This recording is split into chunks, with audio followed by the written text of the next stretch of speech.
Welcome to the Lead One podcast, where our mission is to lead leaders through leadership.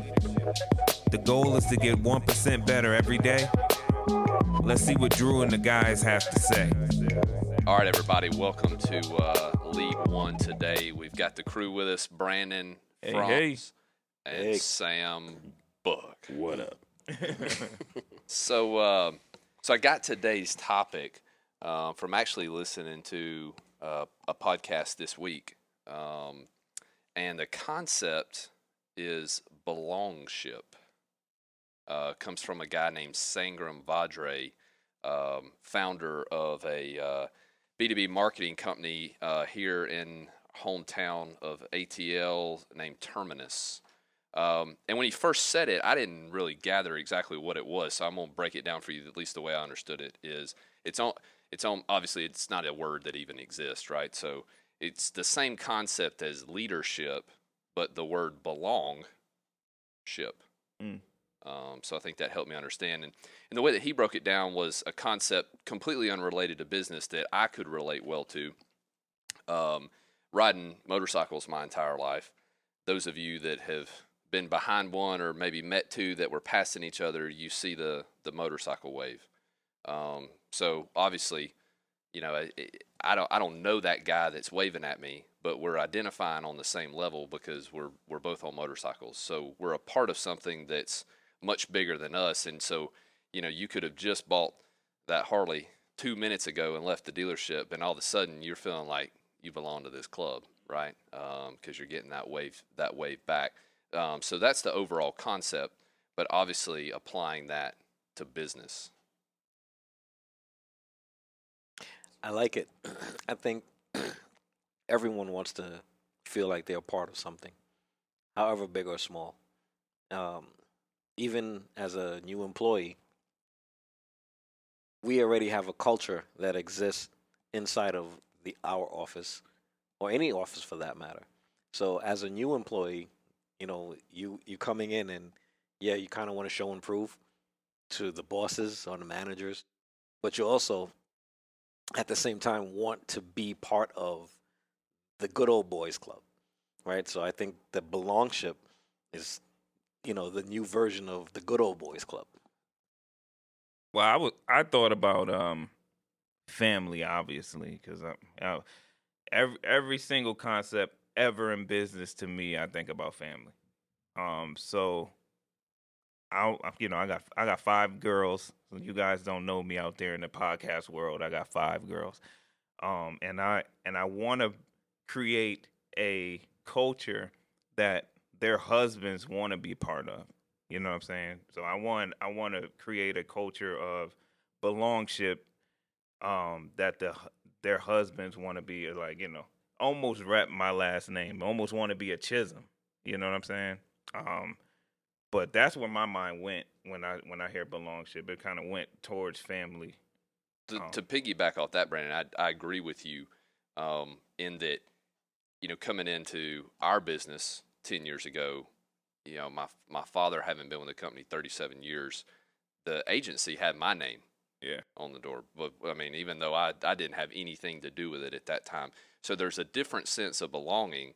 You know, I was picking up that piece of trash that was in the parking lot on my way in that everybody else would walk past because my name was on the door. So I had a certain sense of belonging that I was going to go the extra mile because I had that sense and that feeling. And I think that's the concept, right? Is when people want to be a part of something, they're gonna work harder, get better results. And when I hear that though, I immediately go from a standpoint of, okay, how do, as a leader, how do I create that environment for the people who are looking to be led? Right. Like, because be honest, you know, everyone isn't a leader. That's a fact. But from my standpoint, if I'm considered myself a leader, or if people see me as a leader, how do I help cultivate the culture that exists? And how do I recognize, you know, how people need to be led? Because, you know, within every belongship process, I mean, there's still little subcultures. Yeah. Right. You know what I mean? So how do we maneuver in those subcultures effectively. Well, I think there's an interesting way to look at it. Sangram sums it up with one quote. He says, if you're not a community, you're a commodity. Right. So, I thought that's pretty deep, Yeah, pretty powerful. I found that to be powerful because it takes the money out of the business and brings, like you said, Brandon, the family into the business. So everyone's moving in a family dynamic. And because of that, that is what's going to build that unity and that belongship, or what's the word I'm looking for? When you just want to be here, like it just makes you want, like, this is the place where you want to grow. So as a leader, I'm gonna ask. I guess that my question is, how do you recognize? How do you know you a leader? No. As a Who leader, told you was a leader? hey, first of all, I'm about to lead you into this conversation. You about to know.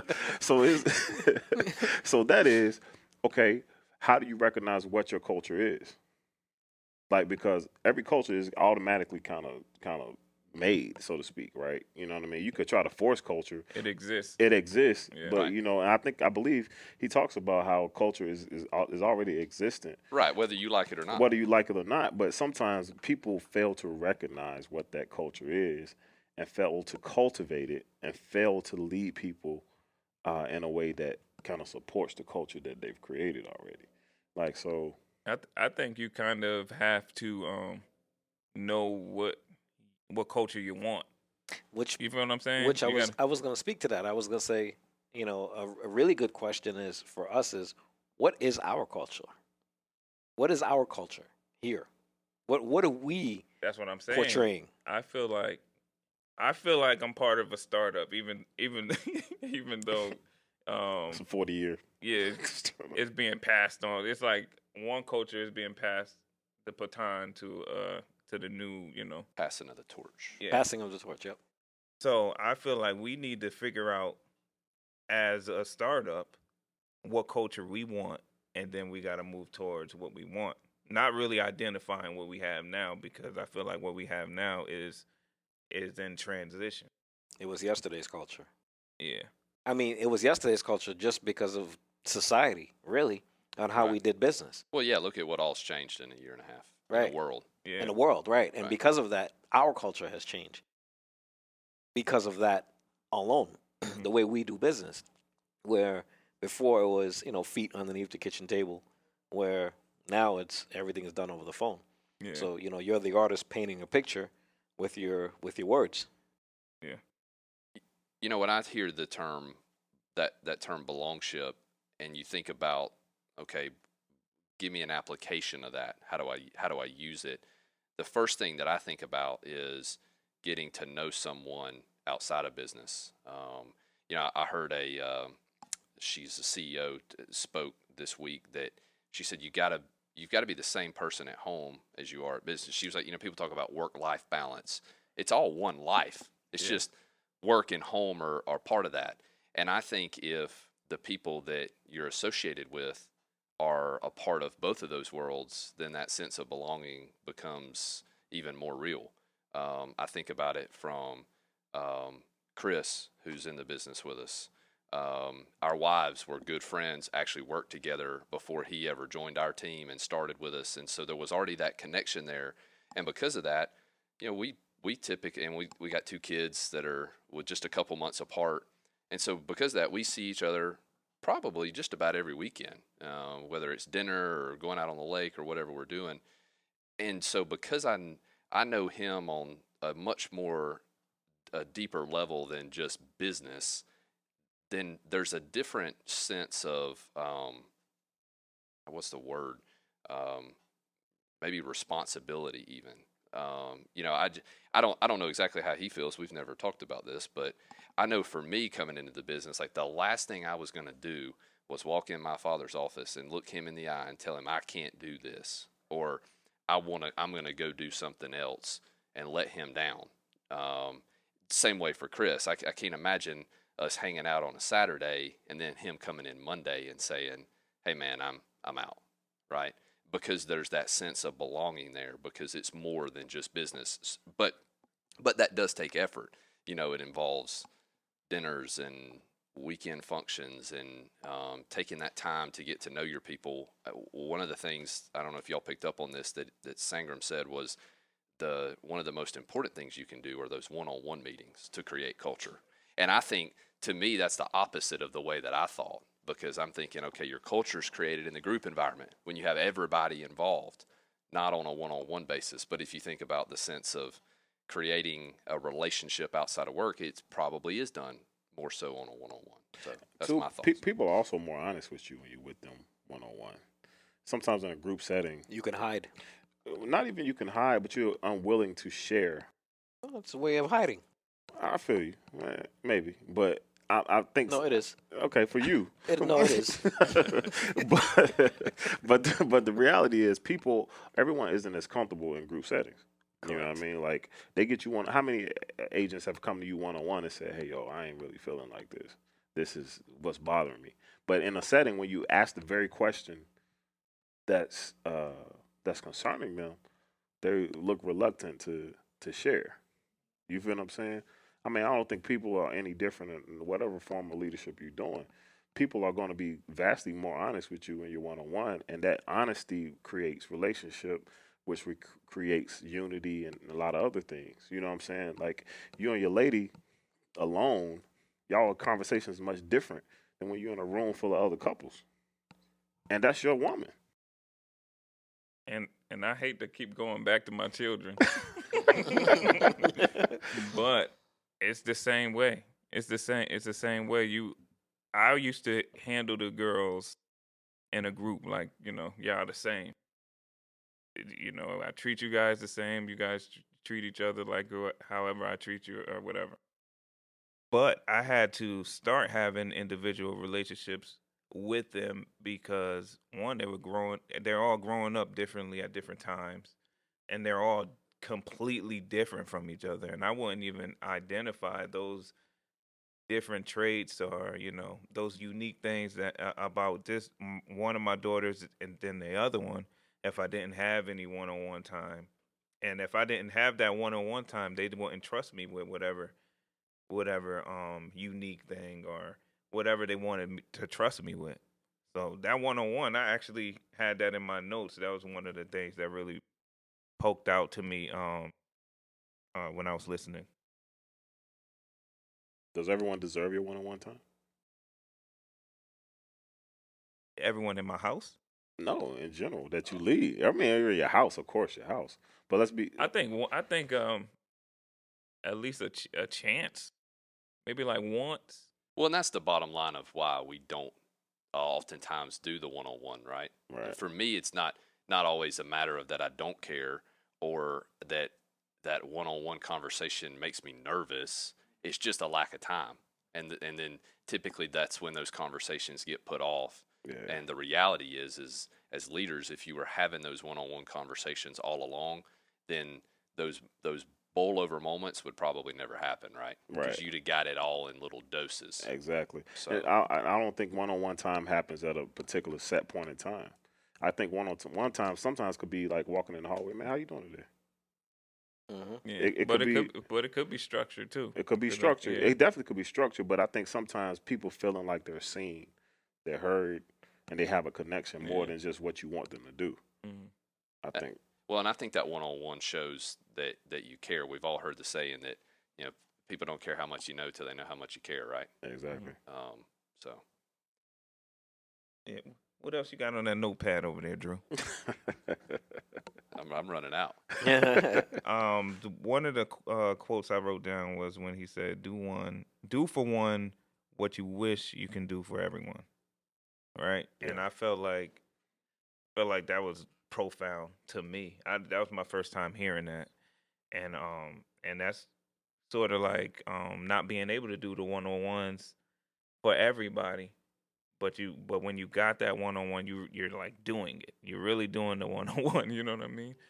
So Well, I think the one-on-one, it really starts with upon the intro as far as having a new employee and when you're training them.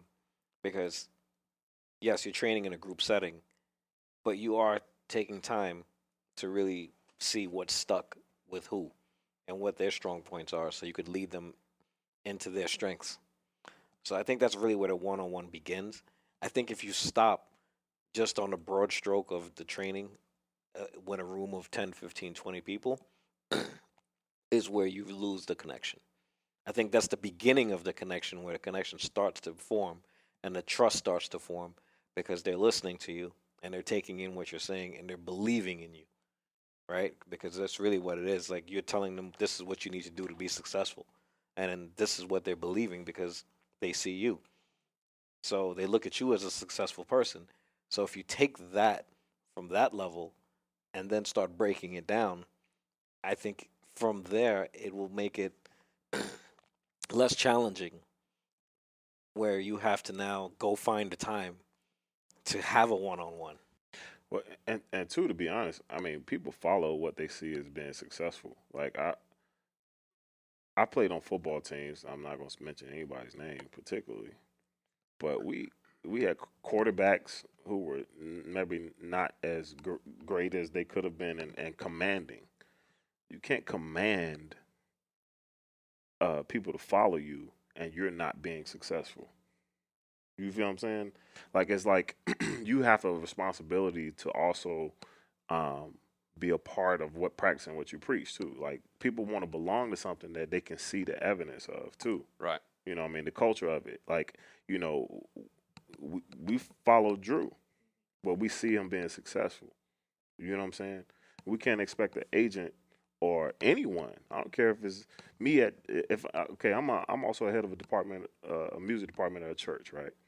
If they see me on Sundays and my piano playing or whatever I'm doing is trash, they're not gonna respect what I'm talking about. Right. You feel what I'm saying? So it's like you have a responsibility to have some credibility. Also, you can speak whatever you want. You could sound great, but you got to have some substance to that thing too. True. People are not going to belong to anything that they don't feel the authenticity of. You know, people can say a lot of great things. And along those same lines, something else that I picked up from this particular podcast was he talked about bringing a customer in to your staff meeting, or because we're fortunate. Your listeners probably don't know yet. We're in the financial industry, and what our products and services really do change people's lives. Now, somebody coming in on their first day may not completely understand that. They may not see that to fruition. Oftentimes, it takes our first claim. But regardless of where you're at in an operation, seeing the big picture, because where your back office people, your admin staff maybe doesn't see what the products and services actually do. So bringing that story in from that customer helps, once again, connect the entire team to the overall mission, and realizing that even though you may not have been the one dealing directly with that client, because you underwrote a policy or or in some member of your admin team, you saw that to fruition, and because of that contribution, all of that came together. And so I think that's part of it too, is everybody understanding what the overall goal is of the business. And I think in any time you have anything to do with sales, it revolves around the customer, right? So we definitely should do something like that. I agree. Yeah, 100%. I've already been scheming of who I could call. I have one customer who was a problem child, if you will, in the company, and I took the time to get to know her, and she had hand surgery, and reached out to her after her surgery just to check in, and that meant the world to her.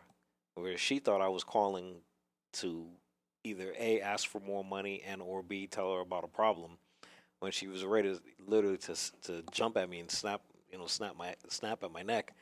I was like, no, I'm just calling to check on you. Just want to see how the surgery went and how are you? How are you doing? And she was a complete 180, to the point where she fell in love with me after that and wound up giving me 5 referrals. And I always say, with every customer, for me, my motto is, I want to walk away having a new best friend. Now, in theory, they're not really my best friend, obviously, right? But to them, they just made a new best friend, and that's me. And that to me is the ultimate in sales, where you're leaving that person with that warm and fuzzy feeling, and they're thanking you at the end. Well, minus that one line that you said there, Sam, you and I were talking earlier about the authenticity. Right. And so I think whether it's dealing with the customer or dealing with members of your team, that's that's the key. You got to right? be who you are. Kindness is important too. Yeah. So yeah, I'm gonna always be me. Oh. Right, wrong, or indifferent. Loud. Sometimes wrong. Sometimes wrong.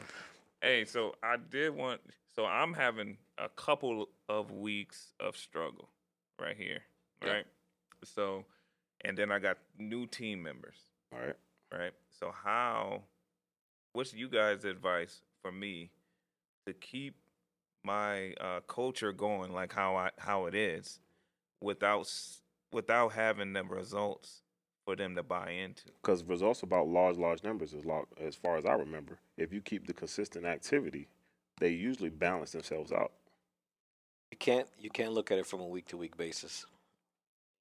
I'm saying, but they are the new recruits. They look on it on a day to day. Exactly. I'm not looking at it a call to call basis. Yeah. After about 10 years, you might start looking past that point.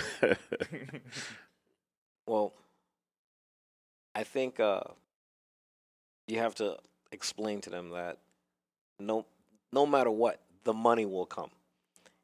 But more so, what's more important right now is believing and trusting the process. And in believing and trusting the process, it's simple. Just look around you, and everyone else who's walking around the office smiling and are happy and that have been here for some time.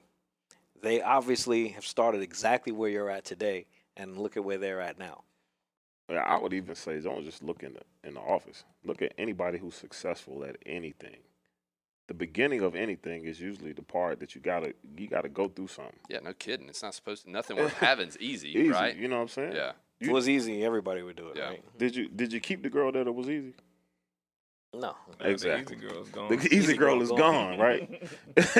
Bless her heart. Bless her heart. You know what I mean? Yeah. It was there for the moment. So at the end of the day, the relationship and the thing that kind of makes the biggest impact on you, you have to put some sweat equity in. You know what I mean? Essentially, like if it's too easy, you ain't meant to have it. It ain't as quickly as it comes, as quickly as it goes. You feel me? That's how I always look at it. Like I look at the fact that some things start slow. But I try to keep my mind in a place that's here, and I want to show it. Even when I'm personally frustrated, I want to show my team like, all right, cool, I got your back. What we doing? How you doing? What you learned today? Right. What could you have learned today? What did I do today that impacted you positively or negatively? You know what I'm saying? What did I say? Okay, you say you didn't have a successful call and made a sale. Okay, great, but what did you gain? But they always talk about getting 1% better, right? 1%. Yeah. Okay, but 1% doesn't always have to be in one area. You could have got better on your communications. You could have gotten better with just prospecting. You could have gotten better. You could have got one more name. You could have. All these things could have happened, and that always leads. What was that you put up the other day? It's like you put learn is what LEARN, right? And the more you take away L's, the more earn kind of comes out. Yeah. So that's a beautiful thing. So just keep chipping away at it. Brandon, to your point, to answer your question, I would say you got to acknowledge the wins, even though they may not be the wins that you really wanted. Yeah. And so, as like Sam just said, whether it was a good call, it was your sandwich was good at lunch, if that's all the good stuff we got to talk about. They've been talking about these burgers for a minute too, right. by the way. And listen, we've had those days, right? And so it's a piece of advice that I heard is it's all positive, even though it's not, right? When you're in that leadership role, and so I think you've got to acknowledge the wins, stay positive. But I think the other thing that helps, regardless if things are going well or they aren't, is figuring out the people that are on your team, what's their why, right? Because it's not going to be the same for any two people. And so you may discover that there's a different way, there's different motivating factors for each one of them that may ultimately achieve better results. But that takes us back to those one-on-one conversations, right? So that's where you figure those out. In closing, let's talk about application. Okay. To create that belongship culture. Okay. Those 4 things you can do. Everybody giving one, or are we giving 4 apiece? I'm gonna steal one. I'm gonna steal one from the podcast. I think that one-on-one it really resonated with me. So I think if we have some one-on-one alone time with whichever, You gotta relax. with our team, that'll go a long way. Okay. I say communication. And communication, not just training, but communicating with them on a personal level to understand their needs, their wants, and why they're truly here. What is it that they're trying to accomplish by being here? Okay. Kind of establishing the why. I'm gonna go with transparency. I think sometimes as leaders, sometimes we're protecting our people, so to speak. But sometimes if they know why we're doing something, it helps them to be able to know how they can help support. Yeah, I agree with that totally. I guess mine is not. It is an application, but it was something. This spoke to me probably more so than anything he said, was that you start with implementing these concepts and creating this culture, not ending with it. And I know I'm guilty of that, because you think about whatever the day-to-day is of your business, whatever brings in the revenue tends to become the most important, right? So we focus on production and the things that drive those things, and we think, well, when everything is humming right, then we'll create the culture. I think his example was then we'll buy the ping pong table and put it in the office, right? Right. But the reality is you create those things first, and everything else tends to follow. So that one spoke to me. If you got 1% of value from this podcast, do us a favor. Like, comment, share, subscribe. Tell your friend, tell your coworker. Until we meet again. Lead one.